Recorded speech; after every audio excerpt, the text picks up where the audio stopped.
전까지 방충망 바꿨어요. 미세벌레 덤벼봐 먼지 모두 덤벼봐 촘촘해서 촘촘만 방충망은 촘촘만 예쁘고 통풍까지 좋아요.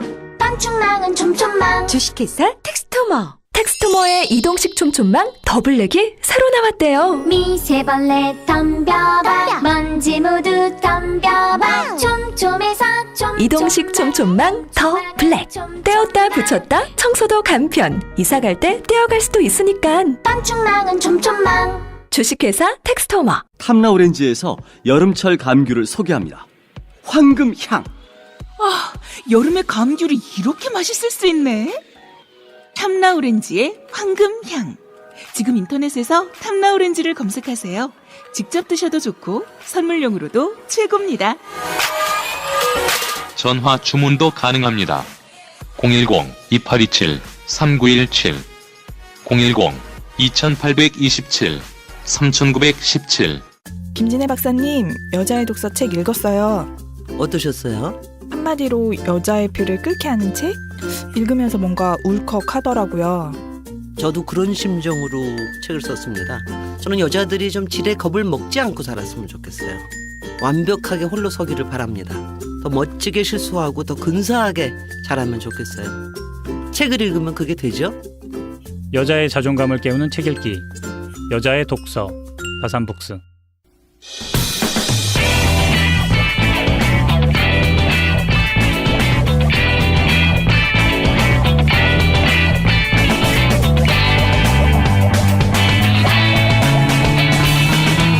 김어준의 뉴스공장.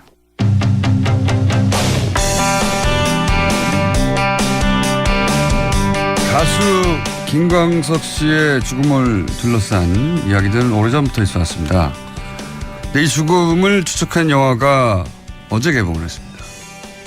근데 영화를 만든 사람이 또 화제입니다. 다이빙 죄송합니다. 다이빙벨을 만든 기자가 영화를 처음으로 만들었었는데 이제 두 번째 작품을 내놨습니다. 이상호 기자 스튜디오에 직접 나오셨습니다. 안녕하세요. 네, 안녕하십니까. 이상호입니다. 김광석 씨 죽음을, 이 영화는 죽음을 추적하는 거죠. 그렇죠. 김광석 씨를 가수로서 기리는 영화가 아니라. 기려야죠. 일단 누군지 알아야 되니까. 지금 20대 분들은 잘 모르세요. 네, 그렇죠. 물어보니까. 네. 그래서 일단 그분이 얼마나 위대한 가수인지, 노래가 얼마나 좋은지를 보여드리고 시작하죠. 일단. 네. 하지만 영화의 주 테마는 김광석 씨의 죽음이 이상하다는 거잖아요. 이상한 정도가 아니라 자살이 아니고 100% 네. 타살이다. 이제 잘 모르시는 분들을 위해서 잠깐 요약하면 목을 매서 자살했다. 한마디로 말해서 어느 날 갑자기. 네.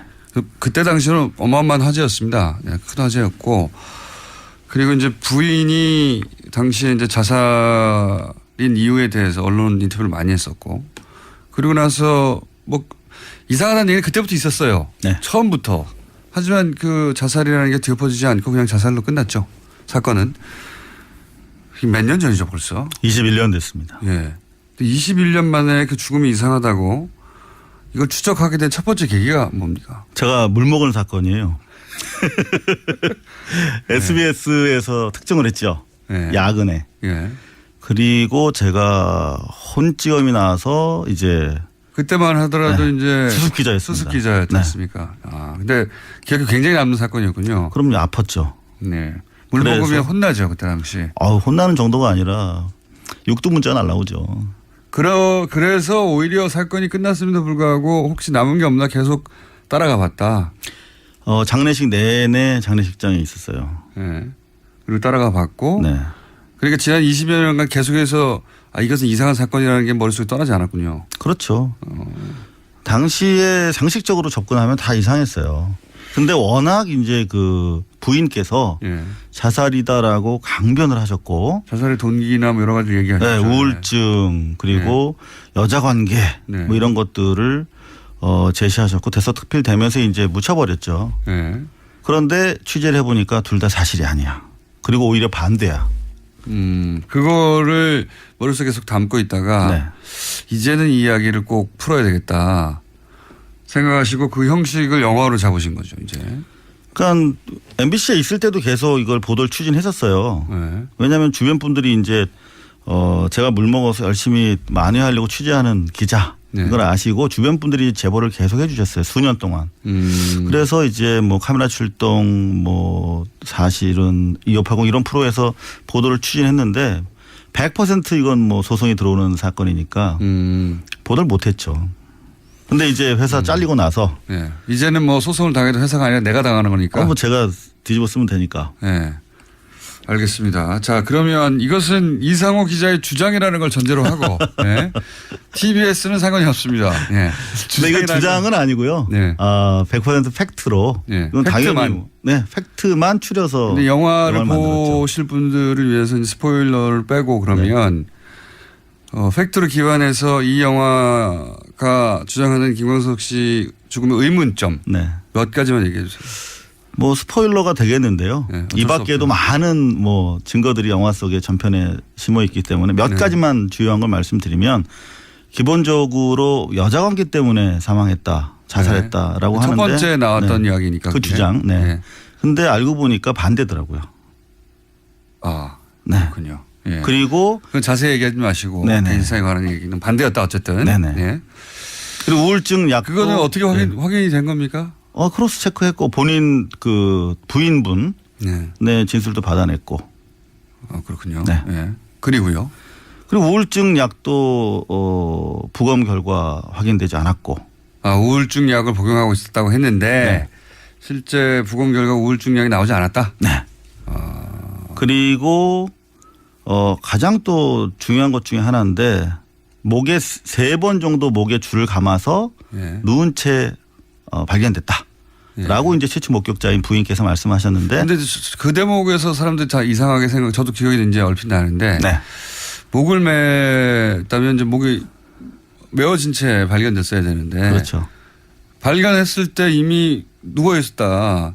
이상했거든요, 그때도. 예. 그러니까 이게 목을 매서 대롱대롱 매달린 상태가 아니었고 예. 목을 맨 채 계단에 누워 있었다고 했거든요, 부인께서. 예. 그런데 이제 이미 현장을 훼손한 상태에서 119를 불렀어요. 그러니까 예. 무슨 말이냐면 목에 줄을 풀고 예.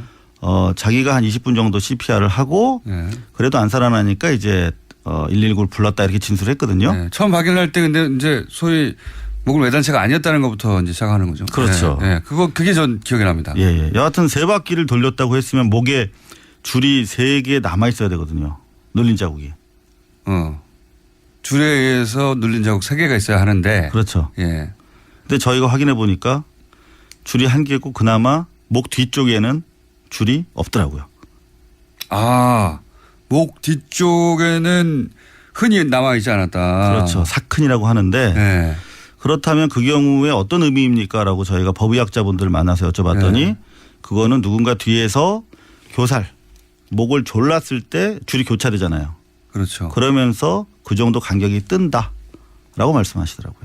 아하. 그러니까 목을 스스로 맸다면 흔히 다 이렇게 완전히 남아야 되는데 꼭 조여야 되니까요. 네. 남는 구석이 있다는 건 목이 안 조였다는 거니까. 그건 그 피가 통하죠, 그러면. 네. 그런데 이거는 손으로 잡고 뒤에서 목을 졸랐을 때 네. 손을 잡은 줄이 교차되니까 네, 손이 손을 또 잡아야 되고. 그 부분이 남지 않게 되는 것이고 네. 그런 걸로 수정된다. 그거는 뭐 대단히 유력한 일단 자살이 아니라는 그러네요. 거죠. 네. 네. 그러니까 뒤에서 누군가 목을 졸랐을 가능성에 대해서 얘기하는 거 아닙니까 지금? 그렇죠. 더구나 그렇다면 그 연약한 여자의 몸으로 훔쳐서 어떻게 그러느냐라고 의문을 제기하실 수 있는데 네. 당시 현장에 전과 10범 이상 강력 범죄 경력이 있는 부인의 오빠가 계셨다. 이거 굉장히 소송을 바로 당하실 내용이네요. 네. 뭐 취재된 팩트고 네. 그리고 현재 공소시효가 만료됐어요. 그래서 실체적 그렇군요. 진실을 밝히는 방법 중에 하나가 그 부인께서 저한테 소송을 걸어주시는 거거든요. 오히려 이 김광석 영화는 일종의 도발입니까? 도발은 아니고 팩트를 통해서 확인하기 위한 도발입니까? 말하자면 그렇게도 해석하셔도 좋겠네요. 근데 네. 뭐 소송을 안 하셔서 대단히 이상하게 생각을 하고 있어요. 지인들 사이에서도 타살 가능성에 대한 얘기가 오래전부터 나왔다는 얘기는 간간히 들었어요. 네. 지인들은 어떤 근거에서 그런 얘기를 한 겁니까? 그분들은 이제 생활을 잘 알고 계시니까. 아, 그 평소 생활로 네네. 보아서 예를 들어 우울증 때문에 여자 문제 때문에 자살했다는 게 도저히 납득이 안 간다. 내가 잘 아는 그 친구가 이런 얘기군요. 이를테면은 서예순 씨가 김광석 씨를 만나기 전에 결혼한 사실을 숨기고 결혼했다. 그리고 애도 있었다. 예. 심지어 애를 낳아서 죽였다. 이런 사실을 알게 된 지인분들이 예.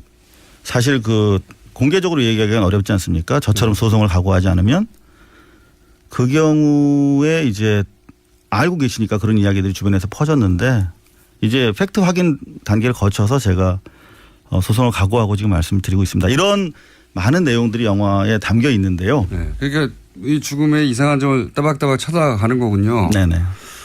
그러면 여기서 의문점은 당시 그러니까 사건 당시 일반인들이야 이제 언론에 보도되는 여러 인터뷰를 통해 가지고 그랬을 수도 있겠다 하지만 그리고 지인들은 또 수사권이 없으니까 어쩔 수 없다고 하지만 당시 사건을 수사한 사람들이 있잖아요. 네.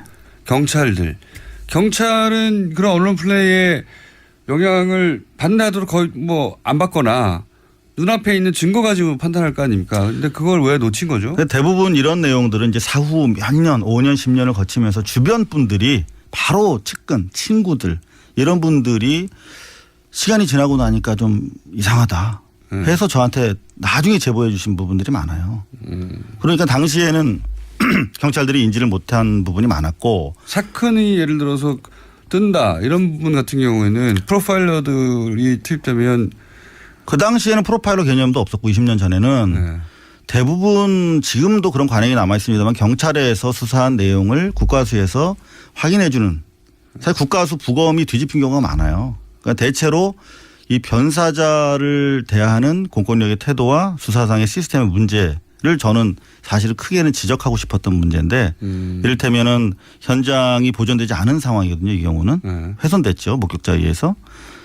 그랬다 하더라도 의학 지식이 있는 검안 의 이런 분들이 사실 현장에 나가야 되고 형사소송법에 따르면 검사가 나가게 돼 있는데 그렇지 못한 변사자들이 대단히 많고 1년에 한 3만 명 정도 달하는 변사자가 발생을 하거든요. 그러니까 사실은 이 시스템이 보완되지 않고서는 현장에 경찰력이 만성적인 사실 업무 과중 상태에 있기 때문에 그 경찰 책임만 묻기도 상당히 어려운 그런 사안이었죠.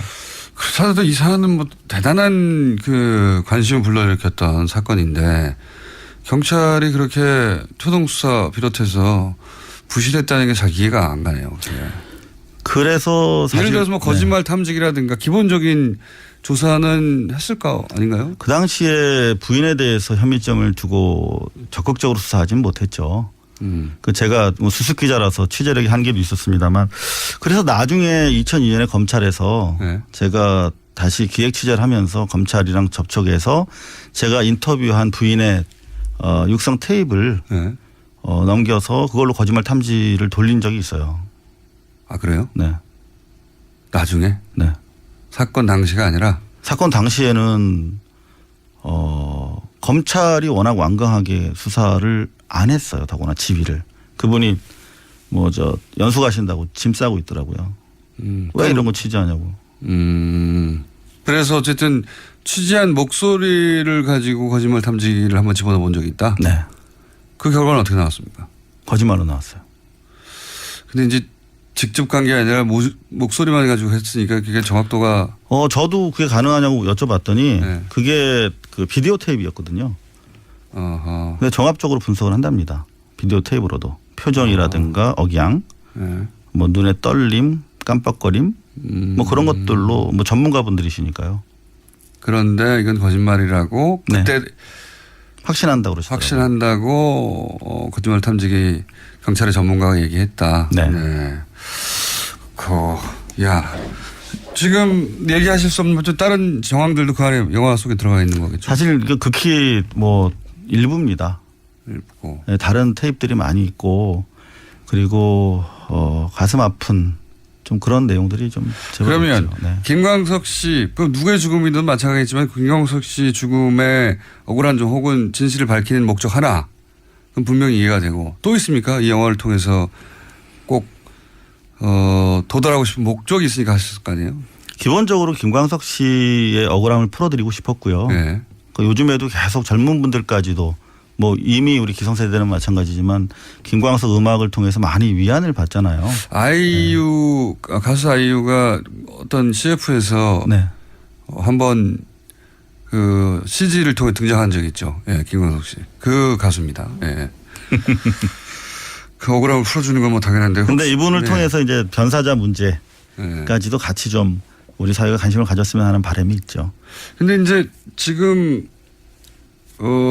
법적으로는 문제 삼을 수 없지 않습니까? 그렇죠. 공소시효가 도과됐고 하지만 제가 뭐 정치인들 만나서 영화를 많이 보여드렸어요. 네. 그랬더니 이미 이제 경찰이나 검찰 수사력이 충분히 선진국 수준으로 올라와 있기 때문에 과거 사건이라고 하더라도 이렇게 김광석 케이스처럼 의심이 명백하고 가해자가 살아있는 경우에는 가해 혐의자가 살아있는 경우에는 수사할 수 있도록 법을 고칠 수 있다. 다만 여론이 좀 뒷받침돼야 한다. 이런 사건의 경우에는 뭐 특별법을 만들거나 해서 공소시효 문제를 해결하고 재수할 수도 있지 않겠느냐. 근데 이게 이제 정치인 한두 명이 주장해서 될 일이 아니다. 그렇죠. 예. 어제 개봉했죠? 네, 했습니다. 예. 근데 영화 나온 걸 아직 잘 모르셔가지고 예. 더구나 이제 이게 좀 사건으로 이렇게 비춰지다 보니까 재미없지 않을까. 근데 제가 다이빙배를 지난번에 만들었잖아요. 네. 그리고 나서 사실 반성을 많이 했습니다. 영화를 내가 못 만들었구나. 네, 제가 한마디만 하자면 네. 감독이 너무 많이 나와요. 그래서 음악 영화 형식으로 풀어냈어요. 그러니까 6곡의 노래를 썼는데 실제로 김광석 씨가 처했던 삶의 현장 속에서 그 노래들이 다시 나오면서 다시 노래들을 발견했다. 영화적 완성도가 훨씬 올라갔다. 예, 다이빙 배를 생각하지 마시라. 두 번째 감독으로 훨씬 더 높은 완성도다. 예. 자, 이제 가시기 전에 MBC 사태에 대해서 한마디만 하고 가시죠. 영화 공범자들이 좀 크게 역할하고 있다고 생각해요. 예. 영화가 사회를 변혁하는데 얼마나 역할할 수 있는가. 현실 사태와 굉장히 시너지를 네, 서로 교호하죠. 예. 그런 차원에서 우리 김광석도 예. 공범자들의 성과를 이어나갈 수 있는 그리고 그런 공소시효 영화가 됐으면 문제도 좋겠다. 이참에 네. 공소시효가 특히 살인사건 같은 경우에 공소시효가 있다는 게 너무 불합리하다는 얘기를 많이 하거든요. 최근 살인 사건은 이제 공소시효가 없어졌어요. 2000년 이전인가요? 그렇죠. 예. 네. 그건 안 되잖아요, 아직도. 네, 안 되죠. 근데 이게 2000년 이전에 발생한 거 아닙니까? 그렇죠. 딱 마침. 그래서 이 영화가 공소시효 문제까지도 공론화하는데 기여했으면 하는 바람이 이상호 기자한테도 있을 것이고 영화 자체도 성공하길 이번에는 빕니다. 네. 블랙리스트에 올라갈 리가 없으니까 이번에는. 자, 여기까지 하고요. 네, 목표 관객수 도달하면 다시 한번 모시기로 할 텐데 목표 관객수가 많이 봐주시면 그걸로 만족하겠습니다. 네, 3,000명 정도로 되는 것 같습니다. 자, 저희는 반론권을 보장하고 있으니까요. 혹시 이 방송 내용 중에 나 그렇게 생각하지 않고 혹은 뭐 당사자가 직접 연락하시면 저희가 반론 기회를 드리겠습니다. 이상호 기자였습니다. 감사합니다. 네, 불러주셔서 감사합니다.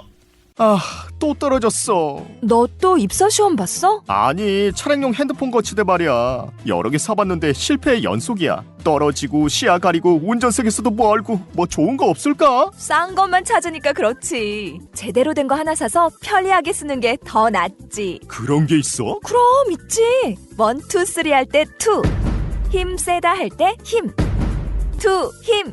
투 힘? 2배로 힘이 세다는 건가? 네이버 검색창에 투 힘을 검색해보세요. 오빠, 우리 어디 가는 거야? 정수 가지. 와, 우리 말 타러 가는 거야? 그렇게 좋아? 고민하지 말고 장수로 오세요. 온 가족이 즐기는 승마 체험과 국내 최대 규모의 말역사 체험관 등 장수에는 정말 볼 것, 누릴 것들이 넘쳐난답니다.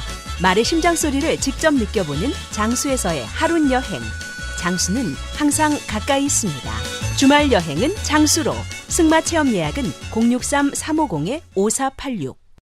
반지 벤지 반지 벤지 벤지 벤지 벤지 빠빤지 빠빤지 반지 벤지 반지 벤지 반지 벤지 오빠 나랑 무슨 게임 할 거예요? 벤지 빠빤지 빤빤지 오빠는 마법사 업데이트.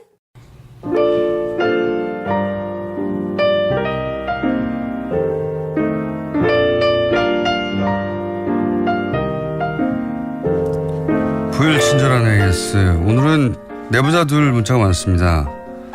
간만에 중요한 주제인데 잡담하다가 시간 다 갔네요. 네, 이분들이 원래 그렇습니다. 국회의원 더맨더 뭐. 네, 톰앤제리라고 해주십시오. 엄청 웃기네요. 서로 자기 말만 하다가 끝나네요. 네.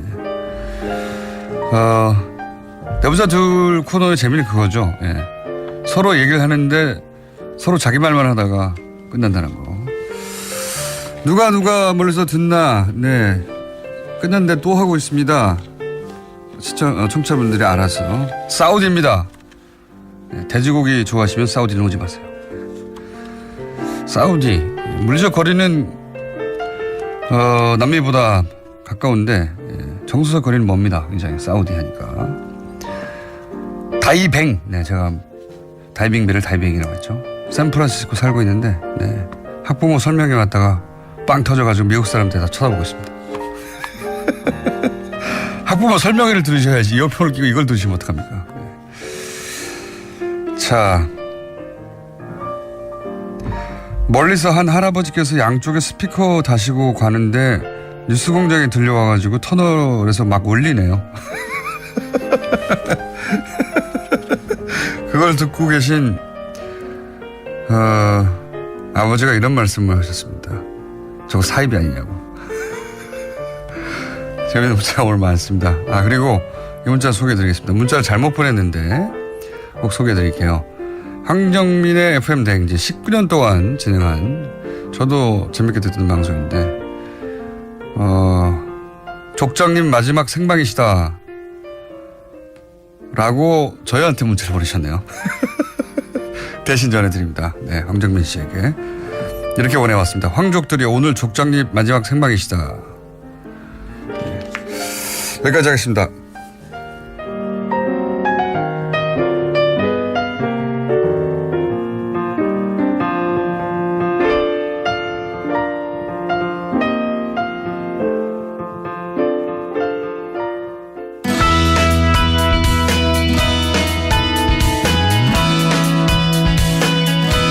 자, 오늘은 저희가 코너를 융합했습니다.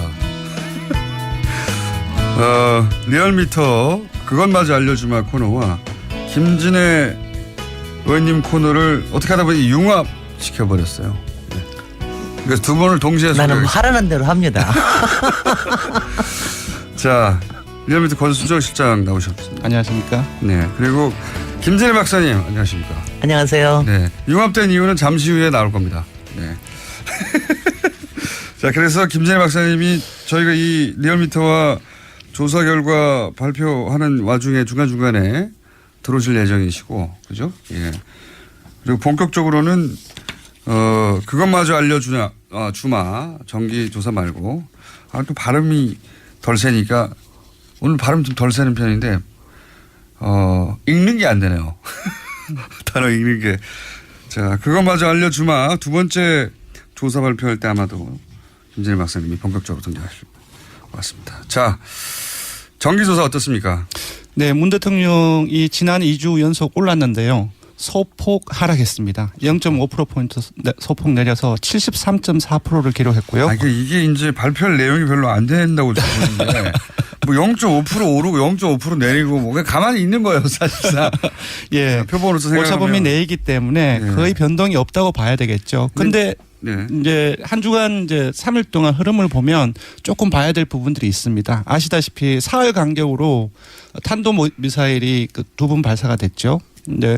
그 이후에 또 인사 논란이 계속 지속되고 있습니다. 박성진 후보자라든지 이 유정 후보라든지 이야기는 훨씬 더 많이 빠져야 되는데 네, 맞습니다. 빠졌다는 얘기인가요? 사실상 저 같은 경우는 이제 그러한 논란들이 준척돼 있기 때문에 조금 더 빠지지 않을까 예상을 했는데 빠지지 않았어요. 오히려 어제 일간에서는 74.0%로 소폭도 올랐거든요. 그래서 그 이유를 조금 들여다봤더니 아시다시피 그 정가변 한국당 의원이 문 대통령 헌법 위반 사례 3가지를 지적하고 탄핵 사유가 있다라고 발언을 했을 때 이게 상당히 많이 논란이 됐습니다. 또 요즘 계속 그 MB 정부에서 이제 군 댓글 공작 개입 정언이라든지 국정원 댓글 사건이라든지 이런 부분들이 보도가 상당히 많이 되고 있습니다. 그래서 이러한 부분들이 조금 하락폭을 둔화시키지 않았나. 여론조사 기관이 참 저는 힘들 거라고 보는 게 그 과거 정부 혹은 과거 사례를 보면 이런 큰 사건들이 벌어지면 이제 이거 하락 포인트다라고 네네. 예상하고 조사를 하는데 하락을 안 했어요. 그러면 이유를 찾아야 되잖아요. 네네. 왜냐하면 모르니까. 네네. 그 이유를 찾고 있는 거예요. 그죠? 이유를 찾는데 상당히 많은 시간이 걸립니다.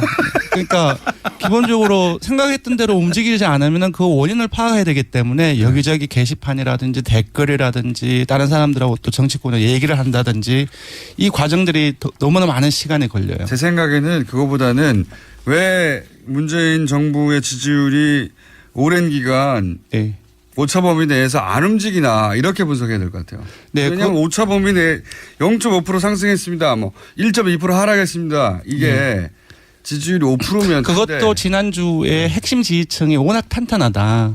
그러니까 문 후보를 찍고 똑같은 말을 계속 할 수 그런 없으니까. 부분들을 계속 말씀을 소개시켜 드렸고. 아니 그 저기 뭐 좀 전환을 위해서 다음 주에는 한번 팍 떨어져야 되겠네.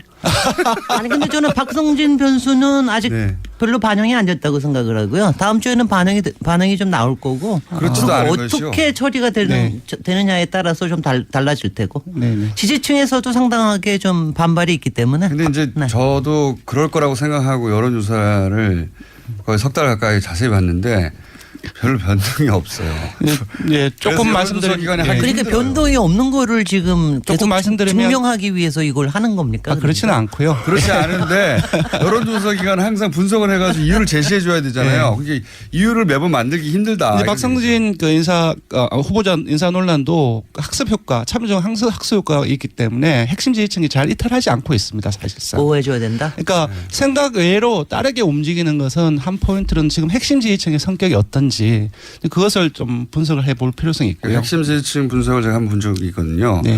저 90% 위에서 내려오질 않아요. 계속 거기 있어요, 그냥. 중간에 상당히 많은 일이 있었고 전체 지지율은 조금씩 떨어지지 않았습니까? 근데 핵심 지지층만 보니까 90%대 중반대에서 계속 일직선으로 가고 있는 거예요. 네, 우리는 로열해요. 그래서 여론조사 기관이 참 해먹기 힘들다는 얘기를 지금 하고 있는 중입니다.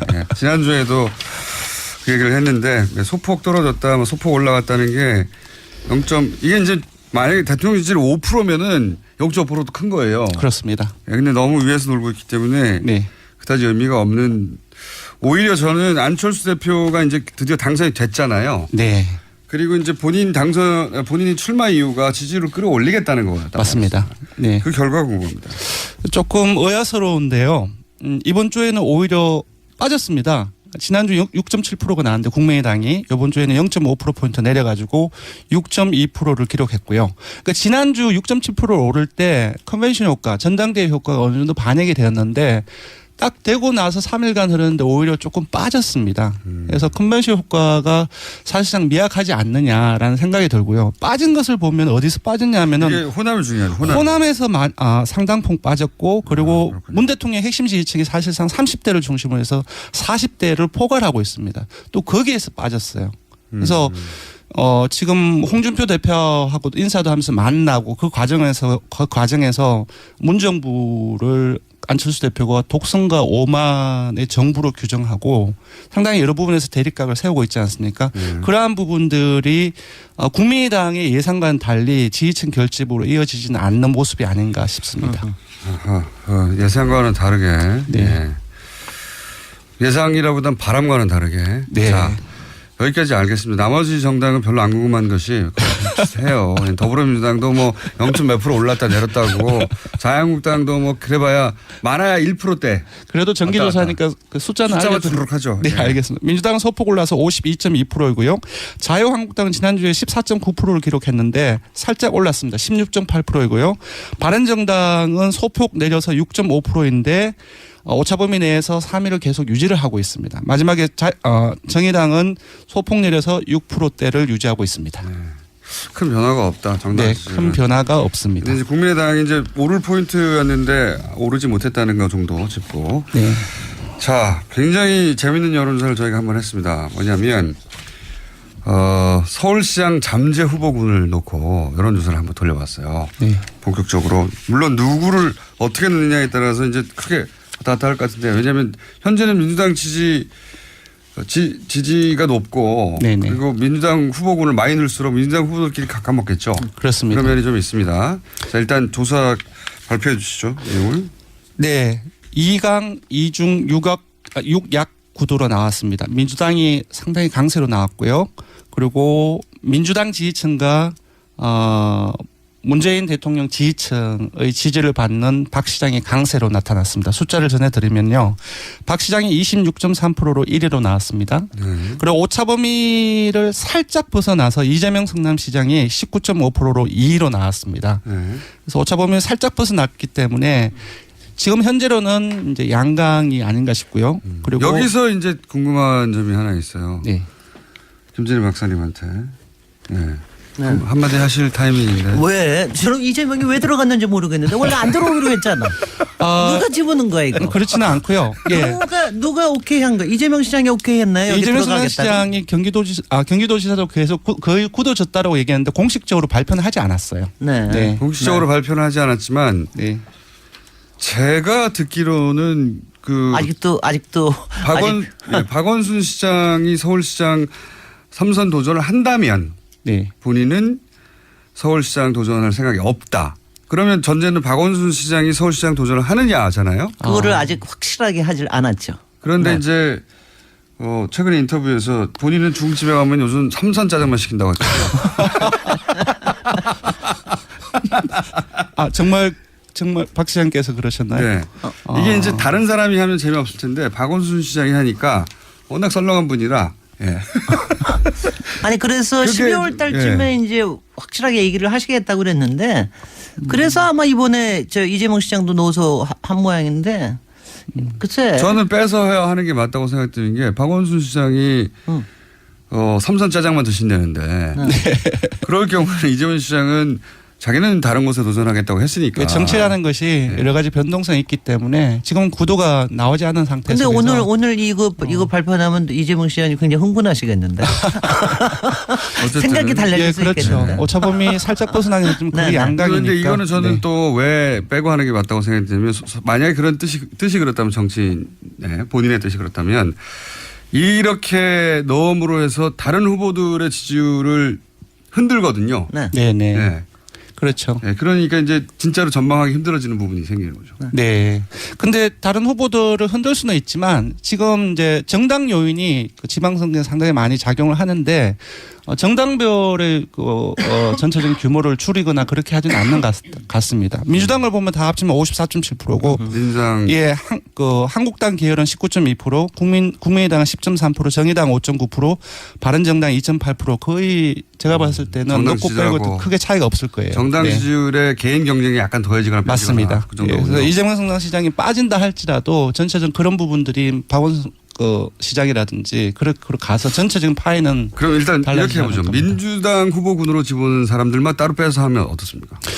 그러면은 지난 6월 중순에 모 언론사 의뢰로 리얼미터가 그때도 한번 했습니다. 한 2달 조금 더 전이었죠. 그때 박원순 시장이 1위로 나왔고요. 조금 차이로 그때도 이재명 시장이 2위로 나왔습니다. 3위 거기까지는 예상이 가능한데 3, 4위가 궁금한 거죠. 좀 차이가 좀 큽니다. 박영선 그 의원이라든지 그리고 추미애 그 현 그 대표라든지 한 자릿수로 나왔던 걸로 기억하고 있습니다. 이번에는 어떻습니까? 지금 이번에는 본선 한 문항만 물었는데요. 순위를 3, 4위로 일단 갈까요? 네. 민주당만 쭉 해보자. 민주당만 말씀드리면은 정청래 민주당 전 의원이 4.5%로 민주당 내에서는 3위가 나왔습니다. 그리고 박영선 민주당 의원 같은 경우는 이제 그 서울시장 그 출마 의지를 내비치고 있지 않습니까? 4.4%로 0.1%포인트 초박빙으로 정청래 의원과 박영선 의원이 비슷한 네. 정도네요. 네, 그렇습니다. 많이 그 1, 2위의 격차와 상당히 크죠. 여기서 이재명 시장이 만약에 안 나온다고 할 경우에 그 지지율을 정청래 전 의원이 가져가느냐 박영선 의원이 가져가느냐로 갈리겠네요. 제가 봤을 때는 유권자들이 파악하는 현재 잠재 후보군들의 민주당의 그 이념적인 지향성 그런 것들을 봤을 때 이재명 성남시장이 드랍을 한다고 한다면 거의 대부분이 박원순 현 시장으로 갈 것이고 일부 정청래 의원 그리고 박영선 의원 쪽으로는 가는 부분들이 일본에 있겠지만 상당히 미약하지 않나 그렇게 예상해 봅니다. 지지층으로 봤을 때? 네, 그렇습니다. 네. 그렇군요. 자, 정청래 의원을 놀릴 거리가 하나 생겼네요. 그리고요. 근데 정청래 의원은 4.5% 나온 거는 상당히 제가 봤을 때는 선전한 결과가 아닌가 싶습니다. 뜬금없이. 뜬금없지는 않죠. 왜냐하면 사실상 지명도로 봤을 때는 거의 전국구 의원이라고 생각할 수도 있고. 서울시장에 이렇게 등장하는 건 뜬금없습니다. 갑자기. 네. 다른 TV 효과. 갑자기 부상한 거거든요. 자, 그렇고 자유한국당 후보 중에는 아니 근데 정말 민주당 안에는 없어요? 추미애 대표는 안 들어갔어요? 추미애 대표 같은 경우 지난번 6월 중순에 저희들이 조사를 했을 때 좀 간접적인 통로로 당대표 할 일이 너무 많은데 지금 시기에서는 조금 그런 부분들이 조금 부담이 된다. 빼달라고 요청했나 그런 부분들이 있었습니다. 네. 그다음에 자유한국당 후보군 중에는요? 자유한국당 소속으로 치자면 나경원 의원이 4.1%가 나왔고요. 근데 자유한국당 계열로 보자고 한다면은 3위가 황교안 전 총리가 전체 3위. 예, 전체 3위가 13.6%로 황교안 전 총리가 차지했습니다. 여기 자세히 보시면 한국당 지지층에서 황교안 그 전 총리가 무려 60%의 지지를 받았고요. 그리고 19대 대선에서 홍준표 후보에게 투표한 사람들에게서 봤더니 거의 비슷하게 58%였는데 한 60%대 나왔어요. 그러니까 지금 한국당 지지층의 사람들은 황교안 전 총리를 자기 사람으로 생각을 하고 이 정도 압도적인 그 지지를 보낸다는 것은 사실상 서울시장 대안으로서 황교안 전 총리밖에 없지 않나라고 이제 그쪽 지지층의 유권자들은 생각을 하고 있지 않나 싶습니다. 황교안 전 총리는 대선 후보군일 때 정도 지지율이 나왔네요. 그러니까 10%. 그렇습니다. 예. 네. 경선하면 이기겠네. 자유한국당 내에서. 글쎄. 예, 그럼 입당해야 되는 거겠죠. 그런 경우에는 무소속으로 나와서는 안 될 것이고. 아마도. 자, 자유한국당에서는 한 13% 정도로 황교안 전 총리가 그리고 나경원 의원이 4.1%로 전체 8위가 나왔고요. 그리고 김성태 자유한국당 의원이 1.5%로 10위가 나왔습니다. 그거는 뉴스공장 효과. 그런가요? 뉴스공장에서 자꾸 세탁하고 띄워주고 그런다면서요. 그런가요? 1.5%도 사실상 낮은 지지율은 아닙니다. 사실상. 글쎄, 정치인이 어마어마하게 많으니까요. 이름이 오른 자체가. 아니 그리고 솔직히는 김성태 의원은 제 생각인데 다시 자유한국당 안 돌아갔으면은 바른 정당에서 그 후보도 될 수 있었을 것을. 저도 그렇게 생각합니다. 글쎄. 참 바보지. 다음 주에는 바보지. 네, 어리석은 선택이었습니다. 네, 그 대목을 저희가 따가지고 다음 시간에 들려드리겠습니다. 바보같이라고. 본인은 뭐 후회할지 후회하지 않을지는 모르겠습니다만 여하간 1.5%로 어떤 순위 안에 있습니다. 어쨌든 10위권 안에. 자, 그리고 이제 바른정당 후보군이 없네요, 현재. 바른정당 바른정당 이전에 국민의당을 말씀을 드리면 안철수 국민의당 대표가 현재 대표죠. 당대표 경선 과정에서 서울시장 출마 관련해서 많은 얘기가 되는데 그때는 부정을 하지 않았습니다. 그래서 조사에 집어넣었고 10.3%로 황교안 전 총리에 의해서 4위를 차지했습니다. 생각보다 굉장히 그런데 이 조사 기간이 지난주 평일 5일 하고 이번 주 5월화 7일 동안 진행된 거거든요. 근데 지난주를 되돌아보시면은 TV토론이라든지 당대표 경선 관련해서 언론 노출 효과가 상당히 컸습니다. 그런 것들을 감안했을 때는 조금 아쉬운 결과가 아닌가 싶고요. 다만 이제 지난 6월 중순의 조사 결과에 비해서는 그때는 한 7% 정도가 나왔거든요. 한 3% 정도, 3%포인트 정도 올랐습니다. 컨벤션 효과를 요 정도 3% 정도 봤다고 봐요. 네, 그렇게 봐야 되지 않나 싶습니다. 바른정당 이혜원 대표가 8위네요. 예, 바른정당 이혜원 대표는 2.8%로 전체 9위가 나왔고요. 6월 중순에서는 유승민 의원을 넣었는데 그때는 한 10%가 넘었어요. 그런데 유 의원이 전 안 나간다라고 선언을 했기 때문에 넣기가 힘들었다. 예. 자, 박사님 총평을 한번 해주시자면요. 네. 뭘 총평할 게 뭐 있어요? 없어요? 네. 그럼 이렇게 총평은 그러니까 총평보다는 개별평이라고 할 수 있는데. 네. 오늘 갑자기 아니 일단은 자유한국당 걱정부터 좀 해주면. 네. 정치 아니 하고 왜냐하면 싶다 다음 하셔가지고 지방선거라고 하는 게 사실은 뭐 여러 가지 지금 트라우마가 있긴 하지만 자유한국당 이른바 보수들이 좀 이제 다시 한번 비전도 보여주고 자기들도 뭉치고 해야 되는데 지금 황교안에 매달리는 심정은 확실히 알겠어요. 뭐 그건 알겠는데 황교안 가족이 되겠습니까? 그리고 그 황교안은 일단 보세요. 그 내부에서야 경선에서 이길지 모르지만 우리 가족이 하면 일단은 박근혜하고 떨어질 수 없는 사람 아니에요. 근데 그런 사람이 되겠습니까? 뭐 그것보다 더 많은 얘기를 할 수 있지만 뭐 별로고요. 그 다음에는 이제 그 다음에 그 안철수 10% 나왔다는 게 뭐 사실 굉장히 작게 나온 편인데. 아니 뭐 본인은 많이 걱정하실 거예요. 대표도 그럼 뭐 부산시장 얘기도 나오고 뭐 등등히 하는데 근데 저는요. 이거 뭐냐면 저는 문제를 찾아내는데 굉장히 제가 지적을 하는 게 한데 좀 그러니까 안철수 뒤에 시장이 붙는 게 어울려요? 나는 왜냐하면 예전에 박근혜 뒤에 네. 시장이 붙는 게 전혀 안 어울렸다고 다들 그랬거든요. 박근혜 보고 행정경험 필요해서 뭐 시장도 한번 뭐 도지사나 이런 얘기했지만 전혀 안 어울렸잖아요. 대중들 속에 이제 그 정치인이 가진 포지션이 맞냐 시장이 맞냐 안 맞냐. 그러니까 박근혜 시장이 안 어울렸듯이 안철수 시장도 굉장히 안 어울린다고 봅니다. 그리고 안철수 정치인으로서의 안철수, 뭐 인간으로서 안철수, 시민으로서 안철수는 박원순 시장을 등단시키고 이기게 만드는 정말 혁혁한 공을 세우셨기 때문에 저는 뭐 하여튼 그거를 인정하고 싶습니다. 서울시장으로는 맞지 않다 근데. 시장으로 저는 맞지 않다고 저는 생각을 합니다. 그냥 포지션이 안 맞는 것 같다 머릿속에. 포지션이 안 맞는 것 같아요. 이런 평론을 하고 싶어요.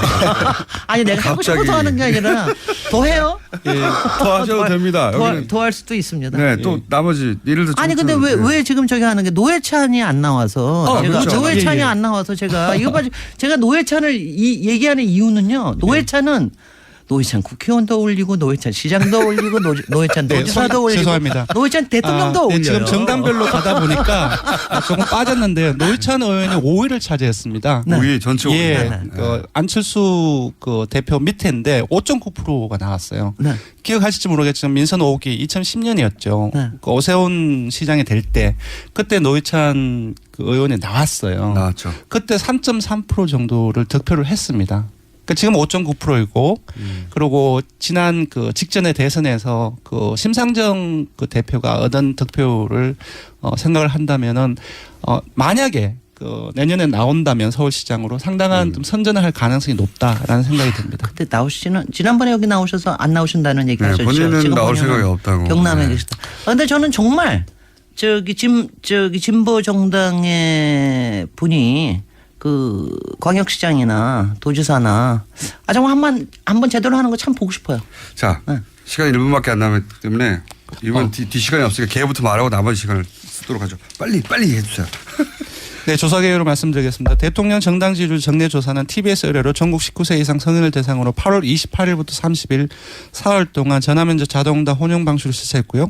최종 완전 응답자는 1,521명입니다. 표본 오차는 95% 신뢰 수준 플러스 마이너스 2.5%포인트, 응답률은 5%입니다. 그리고 서울시장 후보 적합도 조사는 역시 TBS 의뢰로 서울시 거주 19세 이상 성인을 대상으로 8월 21일부터 29일까지 평일 7일 동안 전화면접 자동응답 혼용 방식으로 실시했고 최종 완전 응답자는 893명입니다. 표본 오차는 플러스 마이너스 3.3%포인트, 응답률은 5.1%입니다. 이렇게 길어. 시간이 다 먹었네.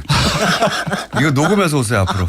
더 할 얘기가 부족하고 다음에 김진일 박사님 정치평론 본격적으로 한번 해볼까요? 재밌는데요? 권수정 실장 김진일 박사님이었습니다. 안녕. 고맙습니다. 네.